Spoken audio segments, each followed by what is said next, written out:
Aquí estamos de regreso a nuestro programa Tiempo Reformado y ustedes están sintonizando en la frecuencia AM 640, la Radio del Pacífico, emisora evangélica de todos y para todos. Estamos ya en nuestro segundo bloque y seguimos con nuestro tema de doctrina bíblica reformada. Estamos con el tema de la cristología. La semana pasada, si bien ustedes se acuerdan, hemos hablado acerca del sacerdocio de Jesús.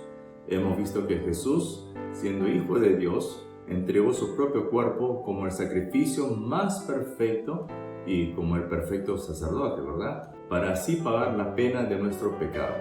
Por eso es que nos redimió y nos reconcilió con Dios. Por lo tanto, la muerte de Jesús, esa muerte en la cruz, es el hecho más importante para nuestra salvación. Fue la muerte más trágica en la historia, pero Dios no se retrató de ello para darnos la vida eterna, salvándonos del fuego eterno.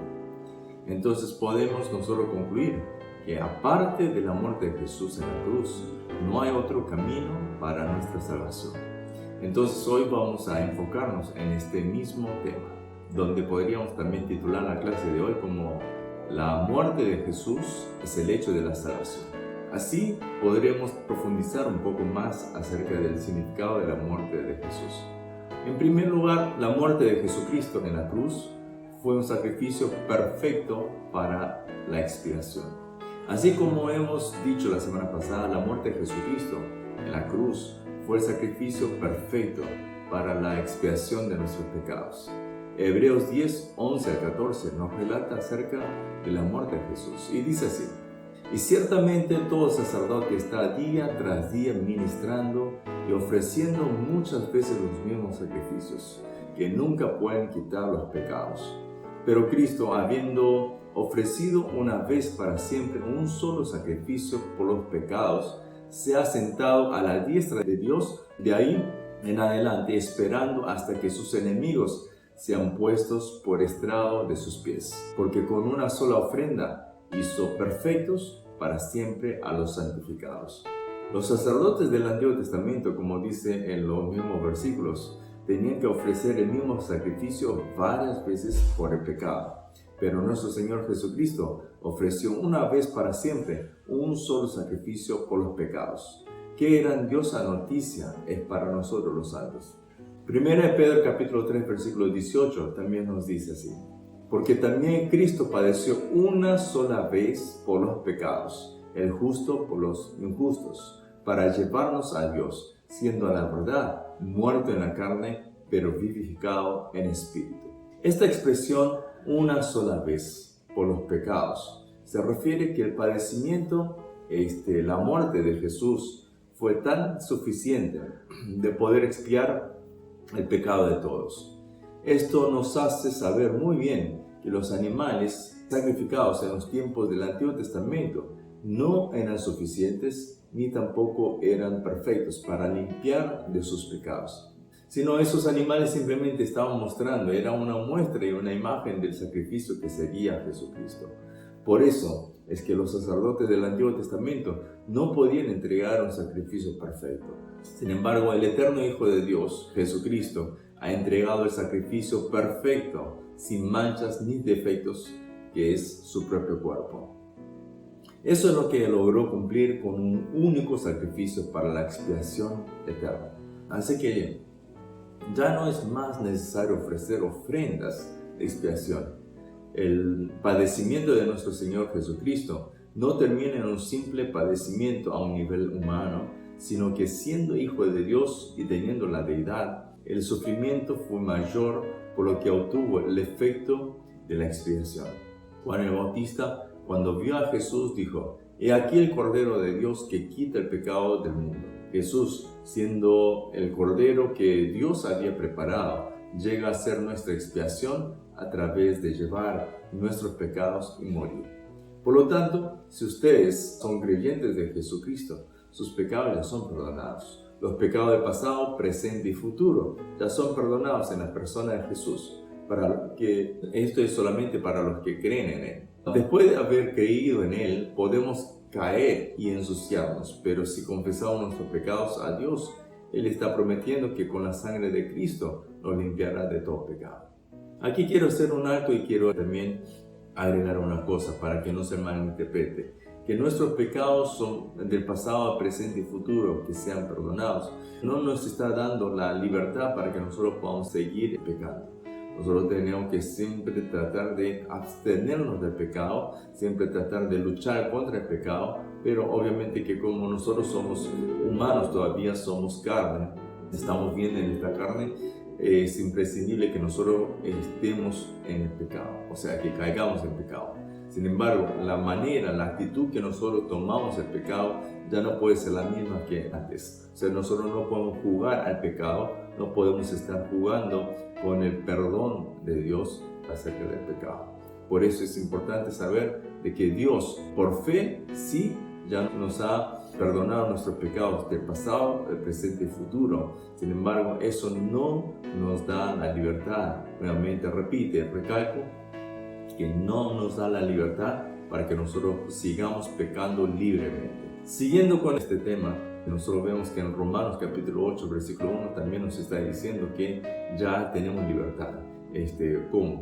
Porque ya no hay condenación para los que están en Cristo Jesús. Pero esto también, nuevamente les digo, que Romanos 8.1 no está diciendo que nosotros no tenemos condenación y es por eso que nosotros podemos pecar libremente. Romanos 8 está basado en todos los capítulos anteriores. Así que si nosotros queremos entender el por qué está diciendo que los que están en Cristo Jesús ya no tienen condenación, no hay condenación para ellos, es por una causa, es por la vida que se tiene que vivir de los capítulos 1 al capítulo 6 de Romanos. Así que es muy notorio que no es algo fácil, no es algo que nosotros podemos pasar por alto.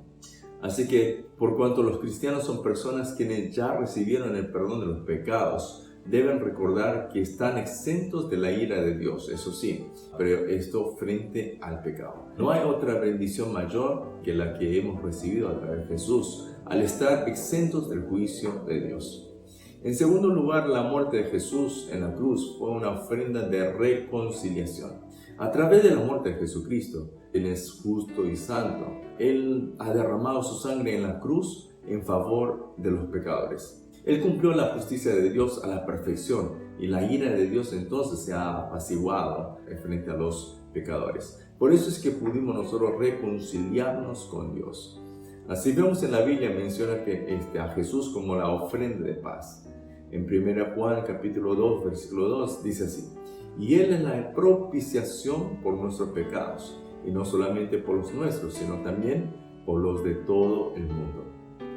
Romanos 5:10 también nos está diciendo: porque si siendo enemigos fuimos reconciliados con Dios por la muerte de su Hijo, mucho más estando reconciliados seremos salvos por su vida. Aquí la expresión que utiliza, fuimos reconciliados con Dios, está refiriéndose a que el hombre que estaba enemistado con Dios, o sea que éramos enemigos de Dios, al creer en Jesucristo es justificado y la relación con Dios es restaurada. Por eso es que Efesios 2:13 dice: pero ahora en Cristo Jesús, vosotros que en otro tiempo estabais lejos, habéis sido hechos cercanos por la sangre de Cristo. La verdad es que inicialmente el hombre fue creado a la imagen de Dios para vivir en una armonía y una relación íntima con Dios. Por eso es que cuando restauramos la relación con Dios y vivimos en una íntima relación,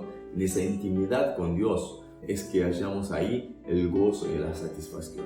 Pero la verdad es que el hombre, al pecar, se enemistó con el Creador, y con esa separación entre los dos es que el hombre empezó a vivir una vida miserable. Pero a través de la sangre de Cristo Jesús es que el muro, esa pared del pecado, se rompió para que así la relación obstruida pueda ser restaurada. Ya no somos enemigos de Dios, sino una familia de Dios.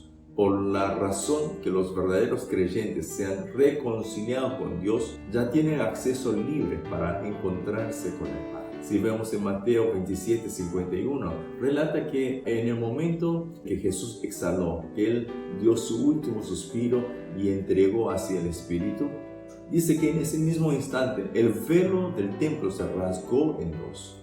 Esto refleja que la pared que separaba a Dios de los hombres fue derribado y que ahora hay un libre acceso para ir a Dios. La relación que se había roto por causa del pecado, ahora por la sangre de Cristo, ya dejamos de ser enemigos de Dios, ahora somos amigos, hijos y seres con los que Dios puede relacionarse. Hebreos 10:19 también está diciendo: así que, hermanos, teniendo libertad para entrar en el lugar santísimo por la sangre de Jesucristo. En el Antiguo Testamento, solo el sumo sacerdote podía entrar una vez al año al lugar santísimo. Pero ahora, a través de la sangre preciosa de Jesucristo, podemos presentarnos con firmeza las veces que queramos ante la presencia de Dios. Esto no es por nuestro mérito, sino es por el mérito de Jesús, que lo que Él hizo en la cruz.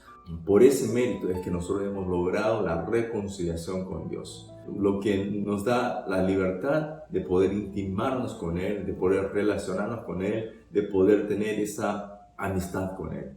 Entonces, qué tremenda bendición nosotros hemos recibido a través de la cruz de Cristo Jesús. Por eso podemos decir que la muerte de Jesús fue una ofrenda de paz, una ofrenda que nos trajo la reconciliación. En tercer lugar, nosotros podemos decir de que la muerte de Jesús en la cruz fue una muerte para rescatarnos. Aquí entra la palabra redención. La redención es un acto de liberación, así como se paga el valor del cuerpo de un esclavo y luego se le da la libertad. Como nosotros ya sabemos, antiguamente existía el sistema de la esclavitud, los esclavos. Una vez esclavo, era esclavo por toda la vida, el cual no tiene ni derechos ni libertad. Solo pasa a ser una posesión del amo. Tiene que pasar el resto de su vida sirviéndole, haciendo todo lo que el amo le dice que haga. Para que este esclavo pueda ser libre, había una manera de hacerse libre, pero no era por su propia cuenta, sino que algún familiar o algún buen hombre de buen corazón, si pagaba el precio por el cuerpo de ese esclavo, él ya podía tomarlo y luego liberarlo para que sea una persona libre. Este mismo acto es lo que nosotros hoy podemos llamar redención. Romanos 3:24 nos dice: siendo justificados gratuitamente por su gracia, mediante la redención que es en Cristo Jesús. Efesios 1:7 también nos afirma: en quien tenemos redención por su sangre, el perdón de pecados según las riquezas de su gracia. Desde nuestro nacimiento éramos simplemente esclavos del pecado, siendo así esclavos de Satanás, y estábamos nosotros destinados a una muerte eterna junto al diablo. Pero Jesucristo, Él pagó el precio de nuestra deuda con su sangre y nos libró del yugo del pecado y de Satanás. Y también nos hizo hijos de Dios. Gálatas 3:13 también nos dice: Cristo nos redimió de la maldición de la ley, hecho por nosotros maldición, porque está escrito: maldito todo el que es colgado de un madero. Como nosotros no hemos podido cumplir con las leyes, debíamos recibir la pena según la ley, por el incumplimiento de la misma, o sea, de la ley. Sin embargo, Jesús, Él tomó nuestra maldición, Él se hizo maldición por nosotros y nos libró de la maldición de la ley. 1 Corintios 6:19-20 también nos está diciendo: ¿o ignoráis que vuestro cuerpo es templo del Espíritu Santo, el cual está en vosotros, el cual tenéis de Dios, y que no sois vuestros, porque habéis sido comprados por precio? Glorificad pues a Dios en vuestro cuerpo y en vuestro espíritu, los cuales son de Dios. Con la sangre que Jesús derramó en la cruz, pagó la deuda de nuestro pecado y nos tomó a nosotros como suyo. Por eso Jesucristo es ahora nuestro Señor, nuestro nuevo Señor. O sea, nosotros antes estábamos bajo el dominio, el señorío de Satanás, pero ahora ya tenemos un nuevo dueño, que es Jesucristo. Por eso es que todos los creyentes ahora le están llamando a Jesús Señor. Por lo tanto, ya no somos esclavos de Satanás, sino siervos de Jesús. La salvación entonces habla de la transición de haber sido esclavo de Satanás y ahora a ser siervos de Jesús. De estar bajo el dominio de Satanás, ahora pasar a estar bajo el dominio de Cristo. Los que son esclavos de Satanás perecerán al final de los días, perecerán junto con Satanás en la eternidad. Pero los creyentes de Jesucristo estarán en su reino por la eternidad. Entonces, los que creen en esta verdad son personas que consideran a Jesús como su Señor, y son personas quienes viven, al considerar a Jesús como su Señor, también viven en obediencia a su palabra. Los cristianos no son aquellos que obligadamente tienen que servir a Dios, sino que sirven porque están muy agradecidos. Están agradecidos del tremendo, inmenso, infinito amor y la gracia derramada. Esto quiere decir que son siervos quienes sirven con gozo, gratitud y amor. Asimismo, la muerte de Jesús en la cruz fue indispensable para lograr nuestra salvación, porque Él derramó su sangre en la cruz del Calvario. Al morir en ese madero, nosotros fuimos perdonados gratuitamente del pecado. O sea, nosotros no tuvimos que pagar, pero fue Dios quien pagó por nosotros y nos hemos reconciliado así con Dios, como también hemos sido libres del yugo del pecado y de Satanás, y también de la maldición de la ley. No obstante, nosotros, los que creemos en Jesús, hemos sido hechos hijos de Dios, donde podemos llamarle Abba Padre, y ahora estamos siendo cubiertos por su amor y poder, y al final de los días gozaremos de la vida eterna junto a nuestro Señor Jesucristo en el reino de Dios. Por lo tanto, los santos que han sido redimidos por la gracia derramada en la cruz deben amar la cruz, deben gloriarse de la cruz y deben proclamar continuamente la cruz de Cristo Jesús. Yo deseo que cada uno de los oyentes de la Radio del Pacífico, los oyentes de nuestro programa Tiempo Reformado y nuestros seguidores de Facebook y también en YouTube, también pueden gozar de la bendición de ser redimidos a través de creer en la muerte de Cristo Jesús, para recibir así el perdón de los pecados y tener paz con Dios. ¿Qué tal si vamos a una pausa con una alabanza y luego regresamos con el pastor Alberto Sánchez, a quien es profesor de STEP Perú y también pastor de la Iglesia Presbiteriana de Jesucristo? Y yo me despido de ustedes hasta la semana que viene, sábado y domingo por la mañana. Y bueno, espero poder encontrarnos nuevamente en esta misma frecuencia AM 640, Radio del Pacífico, emisora evangélica de todos y para todos. Que tengan una linda noche, un bendecido domingo. Que Dios los bendiga.